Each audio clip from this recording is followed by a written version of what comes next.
आपण आयांची ना नेहमीच अशी धडपड चालली राहते, की मुलांना काहीतरी पौष्टिक मिळायला पाहिजे. तर त्यासाठी मी सुद्धा ना हे रताळी आणली होती आणि मी रताळी नेहमीच आणते, पण ना माझी मुलं खात नाही. तर मी आज तर ठरवलं होतं, की रताळी कुठल्या ना कुठल्या पद्धतीने पोरांना द्यायला पाहिजे. कारण ना रताळ्यामध्ये भरपूर प्रमाणात फायबर असतं, व्हिटॅमिन सी, व्हिटॅमिन ए असतं. तर मी त्यासाठी काय केलं, ही रताळी आहे ना कुकरमध्ये पाणी टाकून उकळायला ठेवून घेतली. नंतर एका प्लेटमध्ये 1 वाटी मी ते नाचणीचं पीठ घेतलं आहे, 1 वाटी गव्हाचं पीठ, थोडंसं तेल आणि थोडंसं मीठ टाकून चांगलं मिक्स करून घेतलं. नंतर पाणी टाकून याचा गोळा तयार करून घेतला. तर जसा चपातीला बनवतो तसाचा गोळा तयार करून घेतला. आता हा साईडला ठेवून घ्यायचा आणि इकडे आपली ही रताळीसुद्धा उकळून तयार आहे. तर मस्त अशी सॉफ्ट उकळून घ्यायची. 3 ते 4 शिट्ट्यांमध्ये मस्त लगेच सॉफ्ट होतात.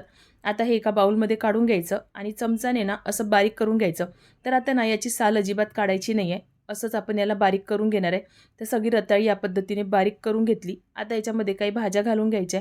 तर तुम्हाला ज्याही भाज्या याच्यात ॲड करायच्या असेल ना, ते इथे ॲड करू शकता. तर मी इथे किसलेला गाजर घातला आहे, कोथिंबीर घातली आहे आणि आपले हे रताळी आहे ना, थोडेसे गोडसर असतात ना, त्याच्यासाठी टेस्ट मॅनेज करायला चिली फ्लेक्स घातला आहे, चाट मसाला घातला आहे, 1 चमचा भरून तीळ घातली आहे आणि चवीपुरतं मीठ घालून हे मिश्रण आहे ना, चांगलं एकजीव करून घेतलं.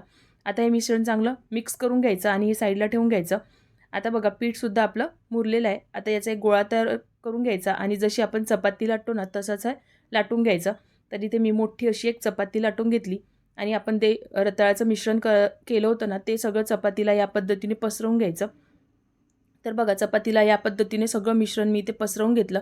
नंतर या पद्धतीने असा रोल करून घ्यायचा. तर आता आपण हा कट करून घेणार आहे. तर बघा अशा मीडियम साईजमध्ये आपण याला असं कट करून घ्यायचं आहे. तर सगळा रोल मी इथे असा कट करून घेते आणि या पद्धतीने दाबून घ्यायचं. तर बघा मस्त असे छोटे-छोटे हे असे तयार करून घ्यायचे. तर सगळेच मी इथे हे तयार करून घेते. अगदी पौष्टिक आणि हेल्दी नाश्ता आहे. तर बघा या पद्धतीने मी ते सगळे तयार करून घेतले. आता पॅनमध्ये अगदी 1 चमचा तेल घातलं आहे. तुम्ही तेल, बटर किंवा तूपसुद्धा घालू शकता. आता याला आपण शेकून घेणार आहे. तर त्यासाठी वरून थोडेसे मी इथे तीळ लावून घेतले आणि याला हलकेसे असे चमचाने प्रेस करून घ्यायचे आणि दोन्ही साईडनी मस्त खरपूस रंग येईपर्यंत याला भाजून घ्यायचा. तर बघा या पद्धतीने दुसऱ्या साईडनी सुद्धा पलटवून घ्यायचे आणि दोन्ही साईडने मस्त असा कलर आलेला आहे. इथे बघू शकता मस्त असा कलर आलेला आहे आणि खायला देखील अगदी मस्त लागतात. तुम्ही एकदा नक्कीच ट्राय करून बघा. तर बघा सगळे असे मी हे फ्राय करून घेतले. आता एका प्लेटमध्ये काढून घेऊया. तर हे मुलांच्या तुम्ही टिफिनवर सुद्धा देऊ शकता. तर माझ्या मुलांना मी हे टिफिनला दिले होते.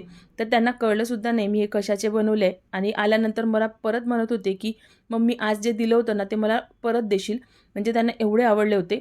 खूप छान लागतात. तर एकदा नक्कीच ट्राय करून बघा. रेसिपी आवडली असेल तर व्हिडिओला लाईक करा. Bye bye.